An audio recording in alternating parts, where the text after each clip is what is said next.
Finally এতক্ষণ অপেক্ষা করার পরে আমরা কেদারনাথ মন্দিরটা দেখতে পেলাম। তো এই মন্দিরটা দেখে যে মনের মধ্যে কি শান্তি হচ্ছে তোমাদেরকে কি বলবো। এতক্ষণ যে অপেক্ষা করেছি একটুও মনে হচ্ছে না, এত কষ্ট যেন মুহূর্তেই রিলিফ হয়ে গেল। তো সবাই এখানে ওয়েট করছে, এখনও মন্দিরের গেট খোলেনি। তো আমার বন্ধুদের এতক্ষণ দাঁড়িয়ে কেমন এক্সপিরিয়েন্স হলো চলো সেটা তোমার সাথে শেয়ার করবো। কিছু বলতে চাও? রাত 2টা থেকে 10টা থেকে তো লাইন দিলে, কিছু বলতে চাও সেই নিয়ে? খুব ভালো এক্সপিরিয়েন্স।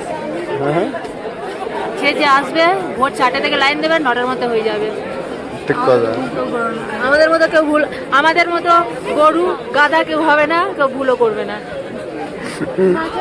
ভালো এক্সপিরিয়েন্স পেয়েছি, খুব লাইনে খুব মজা পাচ্ছি। আমি চাই এই যে এই টাইমটা স্পেন্ড করতে। খুব ভালো।